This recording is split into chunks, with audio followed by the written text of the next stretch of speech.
He is now in the office. He is now in the office. With a whole bunch of stuff behind him. Wow. Yeah, there's the office, my library of game books and, more miniatures and crap. Sweet. It's what everyone should have. Of course, yours looks organized, so I don't know. I don't know if we can trust you. An organized nerd? Cubes and shit. Like, it's all going to go downhill from here. So... Well, I'm an engineer, so it's just habit, I guess. Gotta have it all in order. Yeah. Yeah. Stinking engineers.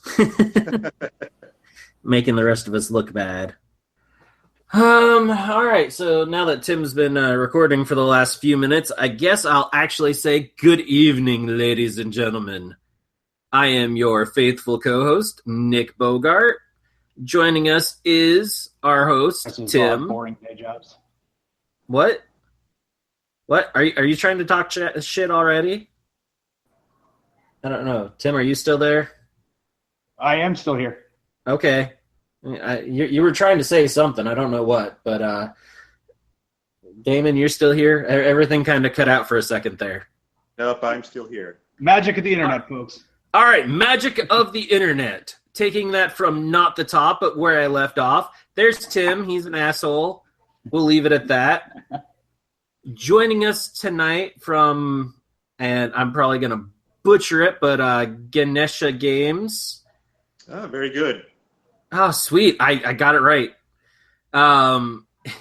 Is Damon Richardson. And he is coming to talk about Star Eagles. But before we get into that, Damon, say hello to all the listeners. Hello, everyone. This is Damon. Woohoo! Welcome to the show. And yeah, all right. So now let's get down to the really important things. Games. Lots of them. However, there's one in particular that we're going to talk about tonight. So, Damon, right now you have a Kickstarter going on for a game called Star Eagles. That's correct. Yes. Awesome. So, what? Tell us a little bit about. Well, Star Eagles is basically Star Eagles. All right. So Tim is having technical issues. He was asking Damon to tell us a little bit about Star Eagles. Yeah, Star Eagles was basically, an attempt to bring an open source game system that would allow people to play starfighter battles that were similar to what they've experienced in various media, be it TV, movies, books, computer games, and create starfighters using a set of profiles and various statistics that can represent probably almost anything that you can possibly imagine, and play out battles on your tabletop. And we also know that some people don't want to go through all the work of designing their own ships and everything. So we created a whole background universe that takes place in Star Eagles universe, and created a whole set of miniature ships to play the game as well. All right. Tim is lost. He doesn't know what's going on. You keep dropping out. The magic of the internet is totally screwing Tim over right now. Yeah, he just said his internet bombed. All right, well. That's something I would expect to happen for me, given that I live in a quasi-third world country, but I guess it happens everywhere. It does happen everywhere, and usually always at the most inopportune of times. So, Tim, are you back? Are you alive? I'm back on my own. I don't know what the hell's going on. My internet is just bombing across the board, folks. So if I keep cutting it. If you keep doing that. All right. So you were talking open open system for designing your fighter based off profiles or sets of fighters. Can you explain a little bit of how that works? Yeah, basically, there's the system is designed around basically 4 core attributes. So fighter will have a speed, it will have a durability, which represents basically how much damage it can take before it's removed from the game. And then it's that I'm playing ninja. And then your pilots will have a quality and a combat rating, which basically determine how good they're going to be on the table.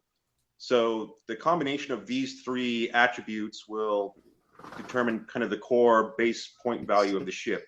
And on top of that, you will add traits. In the traits, there's basically dozens of various traits that you add to the fighter, and these are really what make it unique, special, give it special abilities. So, for example, you could give it advanced targeting system, hard points to launch missiles, and on top of the traits, then you would add, the various weapon systems that you want.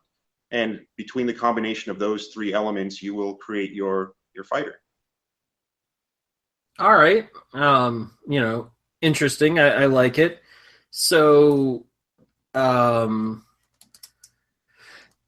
I go about creating my fighter and assigning these different points and things like that, or assigning different attributes to both the fighter and the pilot, I'm guessing there's a formula to calculate kind of the point value of that ship? Yeah, we've basically devised a spreadsheet that's got all this in it, so you don't have to do any hard work or calculations. You would just basically, select the attributes you want and the various values you want for each category, and it's going to generate a profile card and calculate the points for you automatically.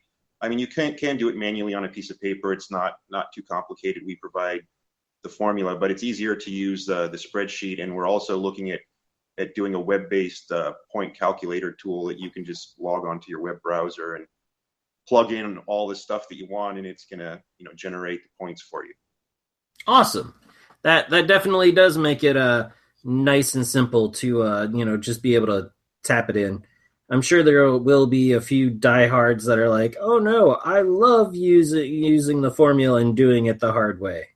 One of the things we intend to do is that most of the popular ships from pop culture, we're probably going to provide free PDFs with the stats of all those. So say that you already own a bunch of X-Wing miniatures because you play Fantasy Flight's X-Wing game, you can just download the stats for the Star Wars profiles and just use those miniatures and play the game without having to do any work.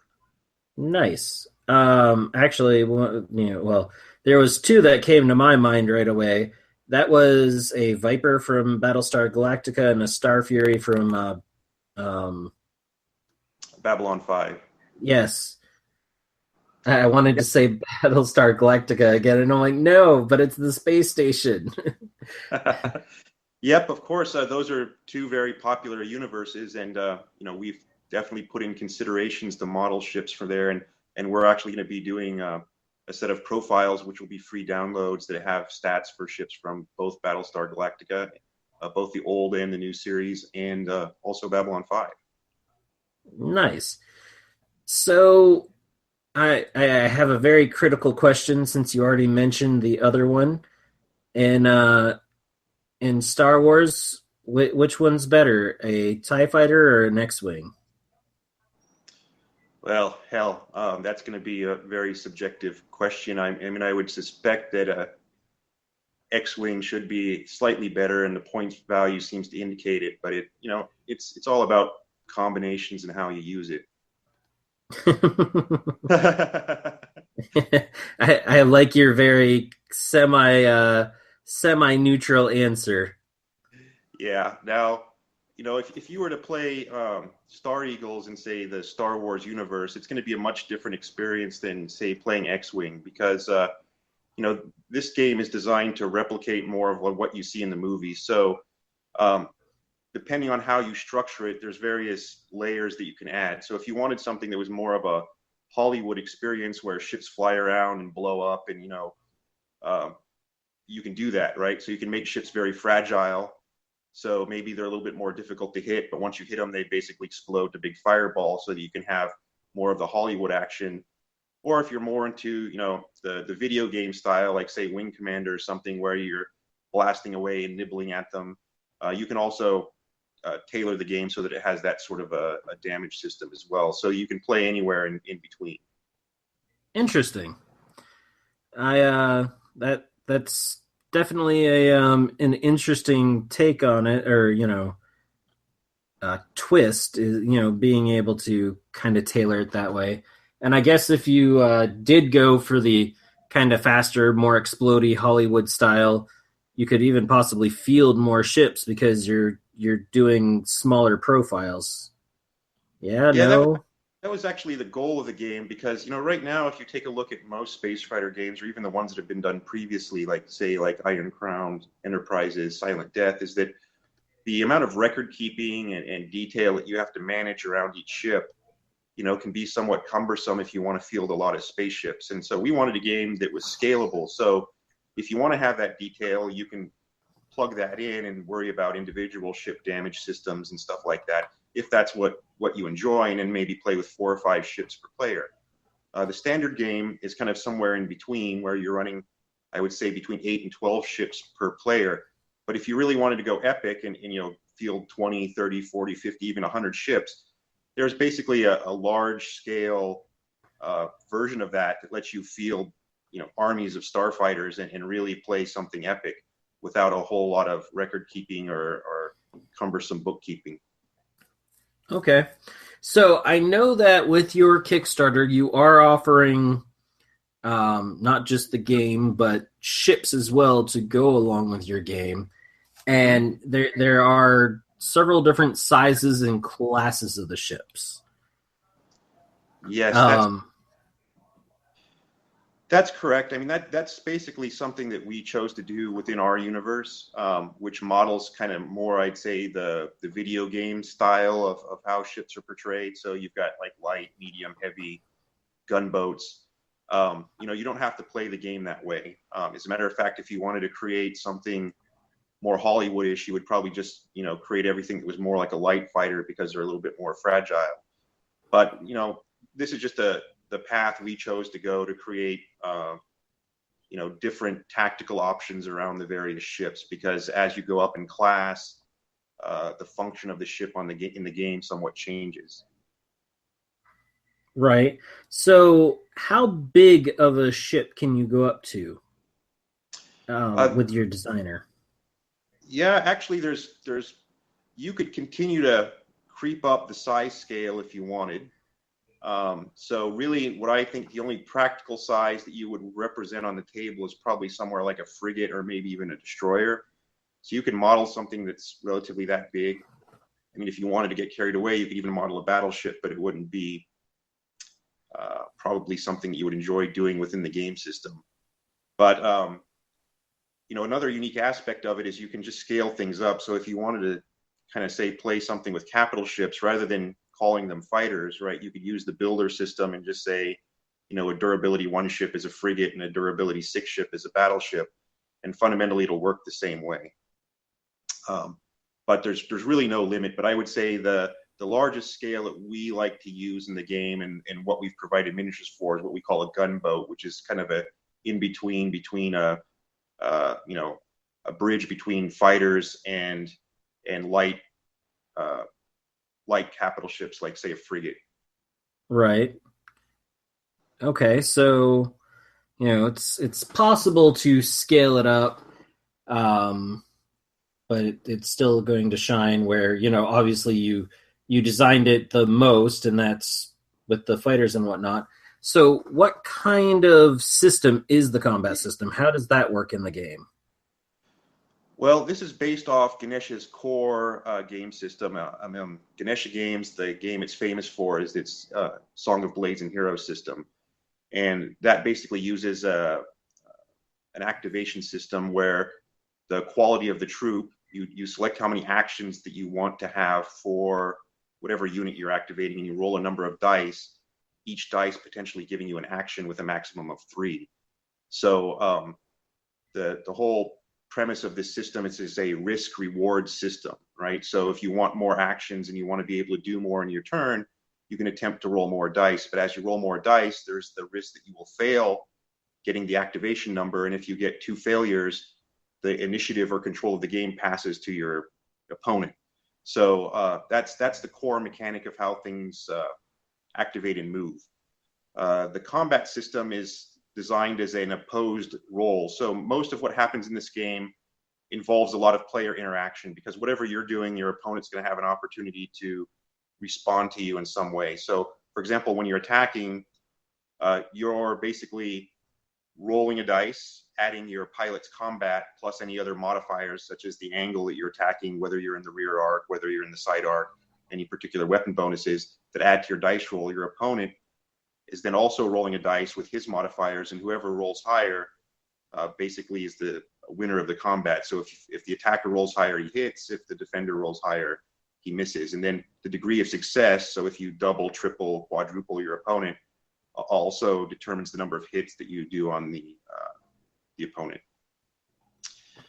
And then once you hit, basically the way the system works is that weapons have various power.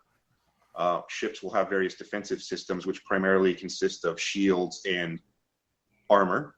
Shields only work against energy weapons, and they work by reducing the power of the energy weapon. Armor works against everything. So basically, once you're hit, you can roll to see if you avoid the damage. If not, your ship takes damage, and if it reaches the durability of the ship, you're destroyed. And if you're using the detailed damage system, you can apply damage effects, which could knock out your engines, your weapons, hit the cockpit, your power system examples, if you wanted to play that level of detail. So you mentioned another system and some a decent level of bookkeeping in that. How is the bookkeeping? And I know it's kind of variable, but in your average, say, if I picked up a quick start to it, what is the average level of bookkeeping? There's basically it's very limited. There's really 2 markers in the game, so that can be applied to a ship, which is one is recharge, to indicate certain weapons or special abilities that require actions to recharge. There's a critical damage token, so if a ship gets damage equal to its durability, it's critically damaged, so you would note it with a critical damage. But other than that's about the only bookkeeping that you need to keep. If you're playing the very detailed level, you have a profile card for each ship, and then you would apply damage cards onto that profile card to keep track of various damage. So even then, there's no check boxes or sheets of paper that you have to mark. Everything is recorded either through cards or little markers that are put on the ship. All right.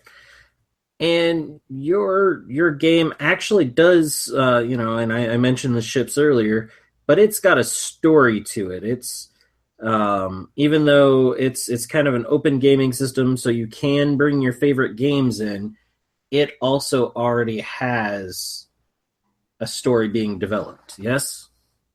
Yes, there's a pretty deep background world that's developed for the game, which takes place several hundred years in the future.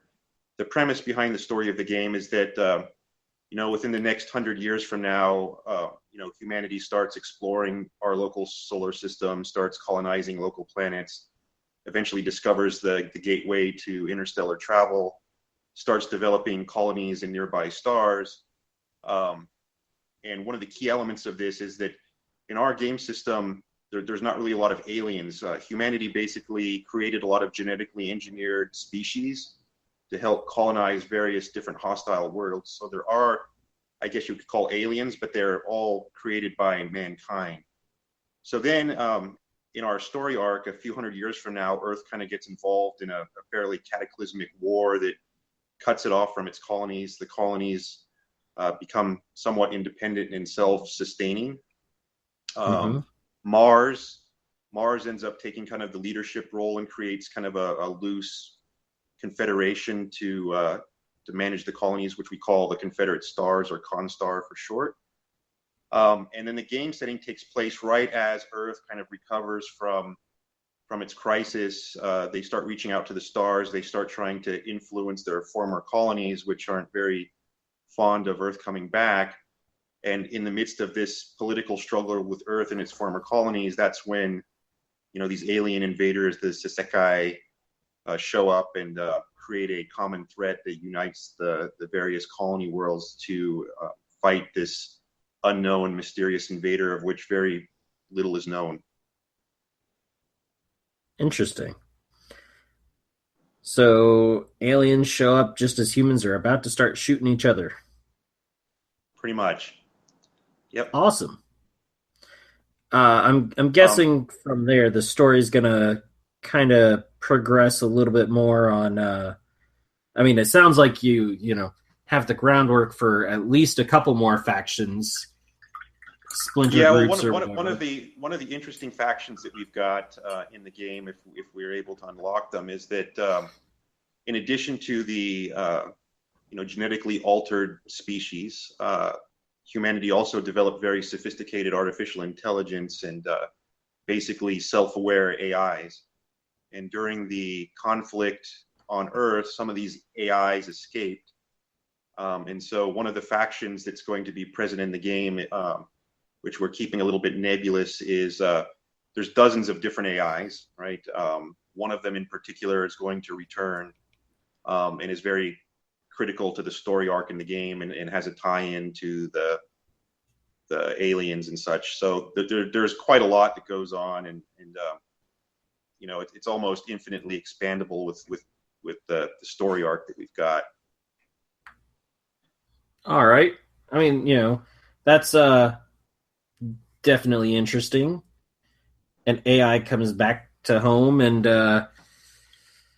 possibly brought some aliens with it. Bad AI. Bad. AIs are always bad, right? We like the idea of the killer robot or the artificial intelligence gone against humanity, and there's elements of that, but not all the AIs that are in the Star Eagles universe are bad. But we're kind of keeping that a mystery for now because it's something that we want to develop as the game goes on. Right, understandable. Actually, as I said that, all I could think of is I can't think of the movie, but they go bad computer, bad. Talking about AIs and going out and coming back and having brought back aliens with it or something along those lines in the story arc. Although the game system is designed to let you do whatever you want, we wanted to make sure that there was a developed and an engaged universe, that it was already there, and that one that we're going to continue to build on.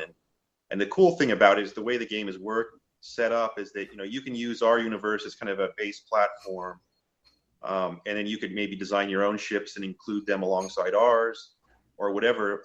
I kind of look at the game like the old red box D&D, right? It's a tool set for you to play. D&D was a tool set for you to play fantasy adventures. If you wanted, you could buy World of Greyhawk or Forgotten Realms, and there was a setting there.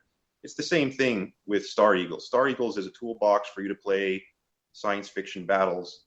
And if you want, you can use our default universe and add on to it, build your own characters, add your own aliens, and play within our world. Or you can make your own. It's a completely open-ended system that way. And that's really an awesome take on it, because like you said, if you have X-Wing miniatures, but maybe you're just dissatisfied with Fantasy Flight's game for the moment, or you have other miniatures. I know you actually posted a picture in one of the groups showing size comparisons of some of the games or some of the models that come with your game. And one of the ones you had in there is from Hydra Miniatures. It's War Rocket. Uh-huh. And they're beautiful miniatures. And actually, the game is pretty fun. But I was like, "Ooh, that's cool." I sat back and I went, "Hey, I wonder if they actually use the War Rocket minis for any of their testing or anything like that. Yeah, I mean, again, this is the great thing. Now, obviously, the inspiration from the game and the flavor of it is, I guess, tainted a little bit towards a lot of the stuff from my childhood of the 80s, Buck Rogers, Battlestar Galactica, Babylon 5, these kind of things, right? But, I mean, there's no reason why you couldn't play something a little bit more retro, like I'd say like a classic Buck Rogers or Flash Gordon, and the War Rocket models are great for that kind of thing, and it works perfectly well. And we've incorporated special traits, right, which represent that kind of universe. On the other hand, you might have people that are more manga focused and like things like Gundam, and you instead of space fighters, you want giant mecha flying around. Game works perfect with that too. So again, it's complete flexibility to play the type of game you want with the models that you have. I mean, if you have some of the the Robotech miniatures from Ninja Division, I think, from the somewhat Robotech game. Yeah, Palladium. Yeah, Palladium, right? I mean, rather than collecting dust, you could whip those out and use Star Eagles to give them miniatures some life. That I've actually talked with a few guests recently. Tim and I both have, and the fact that making your systems, just that little bit more open, whether it's, like our models and use our models somewhere, or, like our rule set and use our rule set with models that you like, especially for smaller companies and all that, is kind of a pivotal thing, because we're at this point in time where there's just all these cool, games and miniatures and all that coming at us. And sometimes we want to kind of mash the two together. Yeah, and that's the heart and soul of Ganesha Games. I mean, if you look at all our games, we design rules that are open, right? Because we're gamers, we're miniature painters, we like toy soldiers, we like toy tanks. We want to be able to use what's out there and have a system that lets us mix and match or do whatever we want and leverage all the great stuff that's out there. And Star Eagles is no different than that. I mean, of course, we have our own visions and our own designs, but our game is not designed to force you to buy our spaceships. We would like you to get our rules, but our rules let you use whatever toys you've already got in your closet, or if you happen to like our designs and like our universe, well, that's even better. But we're not stopping you from using what you've already got with our ships too. I mean, if you wanted to, you could have your X-Wings and TIE Fighters zipping around with Constar and Saseki ships and see how that works out. Pit your Colonial Viper against the Star Fury and see how that works out. I mean, this is what the game is all about. And that's definitely a nice cool point about it, is that you definitely can use that. So talking about that, there's actually a 2-player box set that you have in the Kickstarter, right? Correct. Yeah, this is basically for somebody who wants to just get right in and don't think about it. We've created 2 balanced forces. You get the box, you got the rules, you got the dice, you got the templates, you've got the cards, and you've got 2 sets of forces that you can whip out and play a meaningful game. It's not like you need to go and add more to it. I mean, there's enough content in that box that you could be satisfied for a long time with just what's there. That's awesome. So what else comes in that box set? All right, well, you get the printed rules, you get the templates, you get 2 sets of cards, the combat cards, which are I haven't talked a lot about these, but these add a lot of unique elements to the game because they're played during the game in various situations, and you can get more when your opponent screws up dice rolls. And they're also scalable by the pilot quality. So, for example, the card becomes more powerful if it's played by an ace versus a rookie. So they also add an element of power to experienced pilots. So you get the combat cards, you get profile cards, which give you the stats for all the ships that we've created, and also some blank templates if you want to create your own dice. And the spaceship models. So the initial game comes with the Constar and Saseki, and it comes with a mix of light, medium, and heavy fighters. So you've got different variety, and in most cases, the missions, you're not going to use all the ships that come with it, but you can create different combinations to suit the missions, because the game is mission based. So you create a mission, and your success or failure in your previous mission kind of determines where your next mission goes for the various players. So it's also focused very much around campaign play, where you can develop your pilots and you can create an interlinked story of battles. And it's not just taking place in space, right? So, I mean, your missions can be ground strikes, where you have to take out targets like maybe planetary defenses. They can be troop insertions, where you have to bring in some commandos. They can be rescue missions, where some of your comrades have crashed on a planet. You need to rescue them. They could be assault missions, where maybe you're trying to capture a space station, so you've got to escort in your assault ships to board the space station and put troops on it. So it's not just about spaceships flying around shooting each other and you getting bored after you've played a few games. The missions are going to be very varied, and every time you play, you're not going to be able to apply the same tactic over and over again, because the mission conditions are going to be different every time.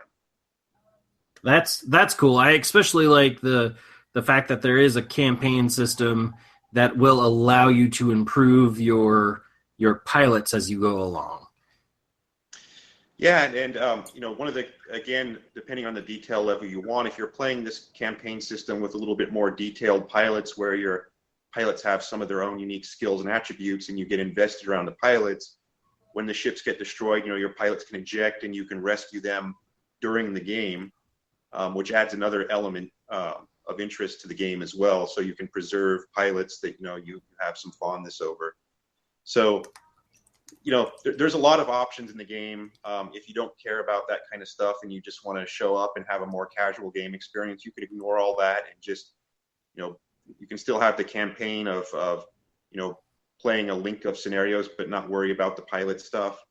It's up to you what you want to include and what you don't want to include. And we're very clear about, this is the core of the game, and these are things that you can add or subtract depending on if you want. An example of an optional rule would be like collisions. Because of the way the template system works, we like to make people think about their maneuvers a little bit. So we add a risk of collision if you overlap another starfighter's base when you're plotting your maneuver. It's a small chance, but we include it. Some people think, space is big, collisions are stupid. Okay, fine.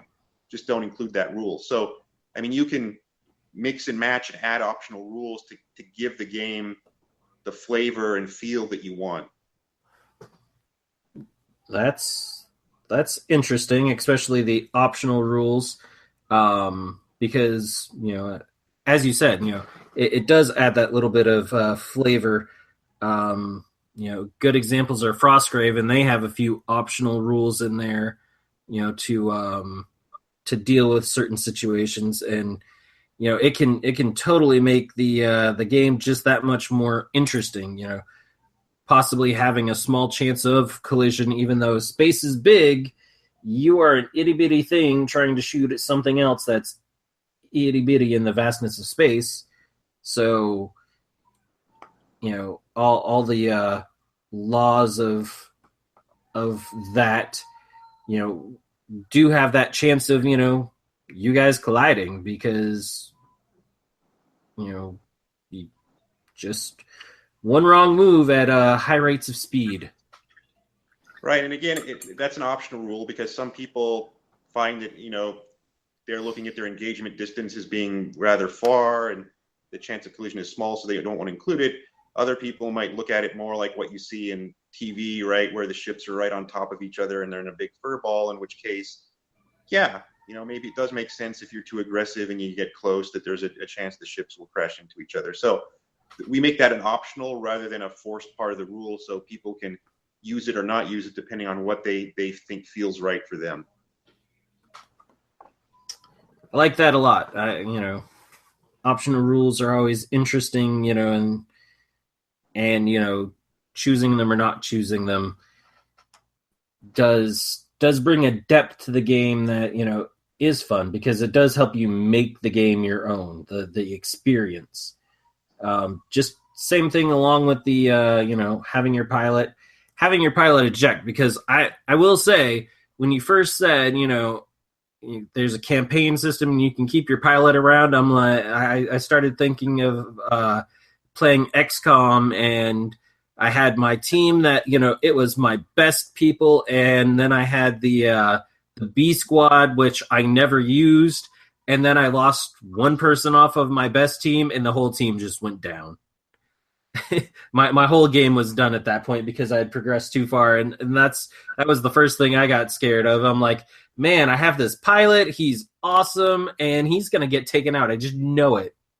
Especially if I played Tim, because Tim would definitely chase after. He'd know. He'd be like, that's your best pilot. I don't care about anything else. My guys, I'm gonna put the scrub team in just to take your guy out. Yep. So, and we realized that that if you're playing something that way, you kind of get invested in your character. So we wanted to make sure that you weren't creating pilots that were just going to get toasted, because spaceships get shot down, they get destroyed, but we wanted to make sure that there was a mechanism that you could recover those pilots and continue to use them in the game, and that it wasn't so punishing, especially if you have opponents that are like, I know that's your favorite guy, so I'm going to just spend the entire game just trying to kill him, because there are people like that. and Tim is definitely one of them. I know that he's sitting there. I'm just hoping it eventually filters over to him. If not, he'll listen to it in post-production, and he'll go, "Yeah." All right. So we've kind of hit on some of your expansion plans for the game, other factions and whatnot. I don't know what's going on with Tim. He suddenly started moving. One of the other things we've done here. I don't know. I'm so delayed. I saw him talking or moving or whatever, but all right. Sorry. Go ahead. No, I was saying, another thing that we're trying to progress as part of the Kickstarter is that, all of the ships are rendered in 3D, right? They're all sculpted in 3D. So we're also making options that, people now, as 3D printers are becoming more common, we're also making options with the Kickstarter that, of releasing these ships as printable files so that people with 3D printers can print out the ships, because we believe that this is going to become more common in this hobby as time goes on and printer quality becomes better and cheaper. So we already wanted to start to get ahead of that a little bit by offering that option to our supporters. That's cool. I don't own a 3D printer now, but I've considered it in the past, and they're slowly starting to get a lot better where, it's kind of feasible to be able to print out your own characters or items of that nature. I've seen several comments in various posts about people thinking, would it be cool to play this with, say, something like Wing Commander or something, and if you search the internet, right, you'll find, if you do have a 3D printer, that there are some Wing Commander ships out there that you can download that are actually the right scale. So, if that's really your thing, right, you can download some of the ships that are out there, print out your Wing Commander ships, and play Wing Commander using the Star Eagle rules. So that's what it's all about. That's what Star Eagles is for. And that is awesome. That is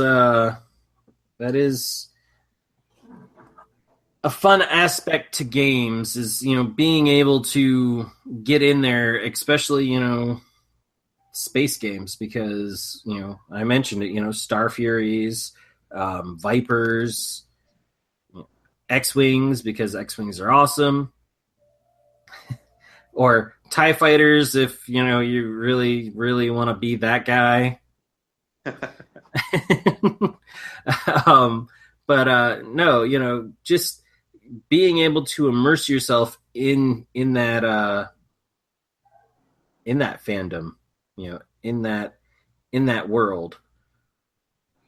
it would be fun, having a mission where you're in a bunch of Star Furies and you've got to go save somebody from somewhere, and you pop out of the wormhole, and the battle is on. Well, we really felt this was something that was missing out there, right? You do have space combat games. X-Wing is the thing that immediately comes to mind. But it's Star Wars, and if you like Star Wars, then fine, you've got a game that you can play Star Wars, right? But there's a lot of other universes. There's a lot of other stuff out there, and what do you do if you don't want to play Star Wars, right? And maybe you like to play Star Wars, but the Fantasy Flight system doesn't give you the feel that you think Star Wars should be. Well, now you have options. And that's really cool. It is. I'm sorry, my kids are I think trying to kill each other, so that's distracting me for a second here.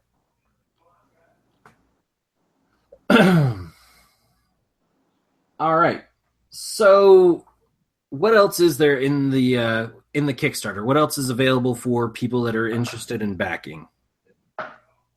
Well, people who are interested in the project but don't want to shell out all their cash, they can just pledge $1 and get the theme music for Star Eagles. So we've got everything down from, you've got just a music file to you've got a PDF. So say you've got a bunch of ships and you're happy with a PDF, you can get a PDF for $10.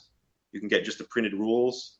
You can get the starter set, or if you really want to get deep into the Star Eagles universe, our own universe, there's options to get whole squadron sets, multiple squadron sets, and of course, if you just like some of the ships, maybe you like that, like a Constar Concorde ship, but you don't care about the rest, you can buy those as individual packs. So there should be something for everybody who's a fan of space battles within the Star Eagles Kickstarter, I think. And anything that anybody can do to support helps. So if you have any interest in spaceships, science fiction, if you've got a dusty collection of old Silent Death ships or something in your closet, I really encourage you to check out Star Eagles, because it's probably going to breathe some fresh air into the genre. That's a good pitch. Where do I sign up? Oh yeah, my Kickstarter. No. Yeah, that's Star Eagles. I'm sure just type in Star Eagles and Kickstarter, and I'm sure it'll come right up for you. Awesome. So Tim says that he is sorry that apparently he can't talk. He can listen, but he can't speak. It's the way I like it. I may or may not pay charter on Wednesday nights around 8:00. But that's okay. I'm sure in post-production he can edit himself in. That would be hilarious. And there'll be no rebuttal. Tim just randomly saying stuff. Great. Now I'm gonna have to QC all the episodes because he's gonna do that. But Mystery Science Theater 2000. He says he's too lazy to go to quite those lengths, but he was mentioning that the Sakai, he really digs those ships. Yeah, they're some of my favorites. The goal when we were designing the alien factions is that we didn't want to create some really wacky, bizarre stuff that's out there. We wanted something that still felt believable but had a unique look, and I think we hit a decent balance with the Sakai.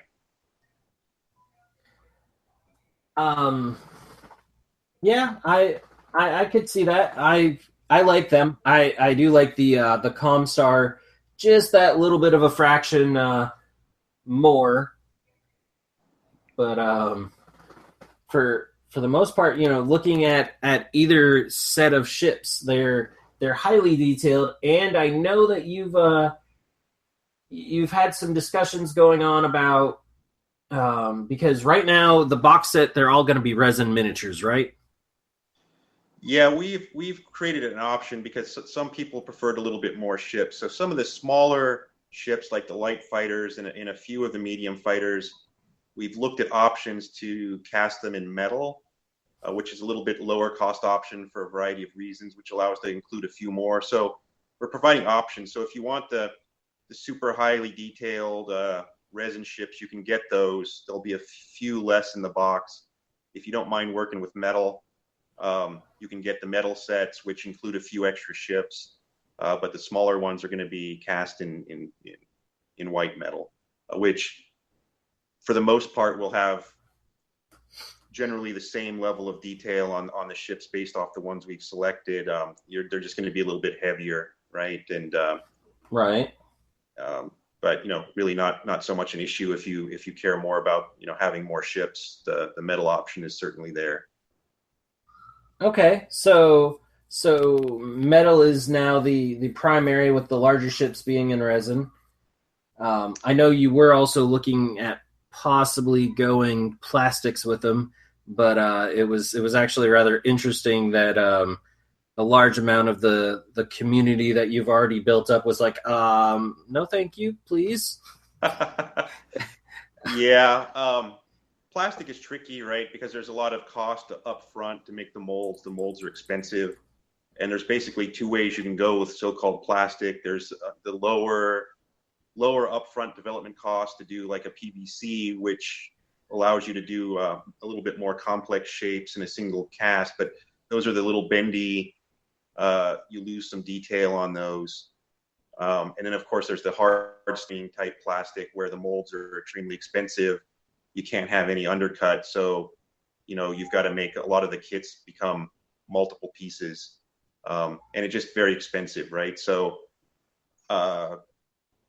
we looked at that option, but decided that it probably wasn't the right thing for this project, and we're going to stick with the resin and metal. That's probably good. I think metal ships, even being a little bit heavier, is one of the better routes. I do have to give it to Fantasy Flights. They do put out some amazing ships for their line, but it definitely comes with a steep price tag.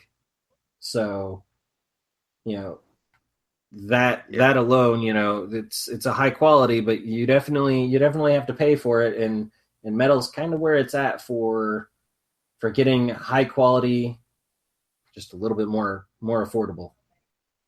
Yeah, no one can critique Fantasy Flight for the quality of their Star Wars miniatures. I mean, I'm sure they paid a lot for that license, and that it demands a high level of quality, and they've done a fantastic job. But I mean, you pay for it, like you said. And if you're looking for something that is a little bit lighter on the investment, where you don't mind painting your own ships, Star Eagles is a good alternative to that. Or if you've already invested in X-Wing, there's nothing that says you can't use those ships and play Star Wars in the using the Star Eagles rule set. It works just fine. Awesome. And so I'm looking at the Kickstarter page now, and I'm just seeing some of the various things that go into this, and like you said, buying extra ships, extra fighters, the different types and sizes of them. I have to say the heavy gunboats are really cool. I like both of those a lot. Yeah, we're going to try to post up some of the resin models of those, and hopefully I'm working on painting some of my 3D printed versions so people can see them. They're actually quite impressive models. They've got a nice table presence, and they're very useful in a lot of the missions too, right? So, for example, if some of the troop insertions or capture missions involve gunboats, because they're the ones that carry assault crews and stuff like that. So you can play some pretty cool missions where you're trying to insert a commando team onto a planet, flying a gunboat. So they open up a lot of different scenario options. So I guess this shows a little bit more of the scale as I'm going down, because you have the one that or a couple of them that have the ships in a line. So it's talking about the Star Eagles 2-player starter box, heavy metal, and they're all pretty good size. But scrolling down a little bit, where you have the individual ships, and it's like, okay, they seem to be a little bit bigger, and then all of a sudden you scroll down, and like half my page is all of a sudden one of the assault ships. It's like, oh, hey, if that's more to scale, that it's actually good. Those are to scale. Those renders and the artwork show the exact scale of the relative scale, of the ships to each other. Right. And I do. They are nifty. Now we have some. We have some neat stretch goals, which the nice part is that you've been up since what, the 5th? Right. So April 5th. So right about a week, and you guys are already funded, which is awesome. Congratulations. Thank you. And you are coming close to some of your stretch goals. And it looks like there are some really cool ones planned out. Yeah, we still got 3 weeks, so I think there's a good opportunity. We're going to get through some of those stretch goals, and we've even got a lot more that we can put in. We've done some tribute ships, so some of these classic science fiction shows I've talked about. We've got some ships that are inspired by some of the ships that you've seen on TV, and we're hoping that we might get to some of those as little bonuses as well. But we'll see. We've got 3 weeks. Still some opportunity for us to develop the project more and get more supporters. All right. And the one that caught my attention is the gun bus. I just love that name. I've got a gunboat. Well, I've got a gun bus. Yeah, that one's a cool ship because it demonstrates the different things you can do. That ship has some drone pods on it, so that ship can either combine its drone pods, and the drone pods have rail guns, right? So you can combine them to the gun bus and have like this super massive firepower with 3 rail guns shooting, or the drones can detach and become light fighters on their own. So you can have the gun bus core body, and then 3 little gun drones flying around doing their own thing. Okay. Now, and I just noticed that gun bus actually belongs to Mars. So that's actually not the Constar. That's the Mars group. Yeah, well, actually, Constar is a group of. See, Constar is a huge collection of a bunch of different colonies. Mars happens to be one of Earth's colonies. It also happens to be the headquarters of Constar. But the Constar ships that we see in the Kickstarter are Earth fighters, right? So what we're hoping to do as the Kickstarter goes on is introduce some of the other member worlds of Constar. So Mars is one of the member worlds, and so the gun bus is a Mars design, just like Proxima Centauri, which is in the Alpha Centauri system. The Alpha ships are that particular colony's design. So if we go on, right, we'll be able to introduce some of the various different colonies that participate in the Constar Confederation. And speaking of the Alpha Dart, that's a nifty little ship. Yeah, it's one of my favorites. It does, as you said, remind me of other ships from pop culture. Yeah, we do hope that some of the ships have some, cause you to reminisce about maybe something that you've experienced in your life. Be it a video game or a TV show or something. There's a little bit of flavor of that in some of our designs, and that's intentional. and that's once again, just a nice little addition to the game overall. Any game, especially something that is kind of open. But all right, we are coming up to time, so I want to give you a few minutes to tell people where they can find out more about Star Eagles. Yeah, well, first I'd just like to say thank you for the interview, and I appreciate the interest in the game and asking a little bit more about it. If you're interested in finding out more about Star Eagles, of course, it's on Kickstarter, www.kickstarter.com. Just search for Star Eagles. Or if you'd like to look at our Facebook page, we have a Facebook group, Star Eagles. Just type in Star Eagles, our Facebook group comes up. And you can read a lot about the development of the game and some behind-the-scenes stuff, some of the new designs we're working on, a little bit more details about the rules, and also interact with the community of people who are interested in supporting the game. So those are the two best areas to get information on the game. And of course, there's the Ganesha Games Facebook page as well. If you want to see more about the different types of games that Ganesha Games makes. All right. Well, Tim says you are very welcome for the interview. We always, we've been doing this for a little bit now, and we love having different people on to talk about their games. Actually, it's probably one of the hardest things that we have to do is balancing out having people on and then actually doing everything else we have to do in life. Right. Because we the last couple of weeks since getting back from Adepticon, we've had a bunch of interviews that we've been having to juggle. So it's always fun to hear because there's so much, and as I said earlier, it's kind of a golden age, or to kind of also steal words from Ash Barker, golden age of gaming, and there's so much awesome out there, and just being able to help share that with our listeners and other people, that in and of itself is just exciting.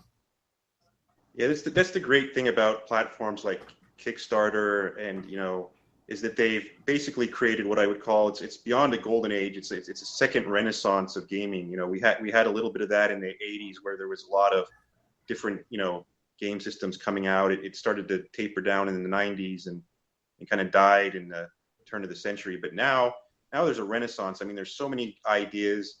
There's so much out there that's actually a bit overwhelming, right? I think that's actually the challenge now, is that there's just so much out there. It can be overwhelming. So the fact that my little project caught your attention and that you were willing to interview me, I mean, I really appreciate that opportunity, because there's certainly a lot of other great stuff out there. There is, and it definitely can be.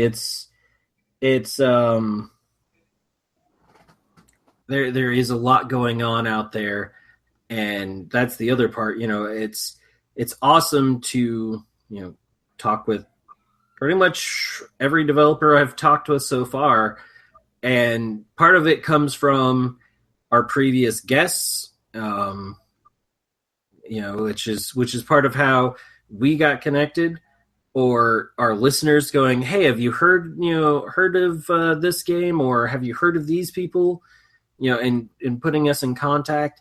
So the community that we've slowly, even though generally we don't hear anything from our listeners, the community that we do have so far has been really, really awesome, because they're always throwing something neat at us, either games or accessories, or just people, because there's a lot of information out there to go through.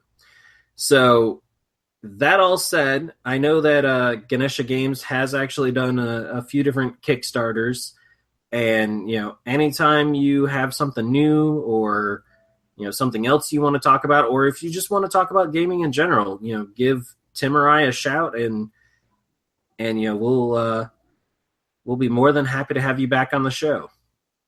Well, thank you very much. I appreciate that. Yeah. All right, folks. I would ask Tim if he has anything else to say, but he's been flipping me off for the last little while because he can't talk. He does promise that his internet will be better next time. I don't know if I actually believe that, but we will see. So I will bid everyone a good night or day or whatever else it is. Have a good one, folks. Bye, everyone. Thanks for listening to another episode of Skirmish Supremacy. To see more of the antics that Nick and I do, you can check us out on Facebook at Skirmish Supremacy. We also have Twitter, which we can be reached at Skirmish Supreme, because apparently Skirmish Supremacy does not fit in Twitter. And if you want to email us directly, you can reach us at tim@skirmishsupremacy.com or nick@skirmishsupremacy.com. Thanks for listening.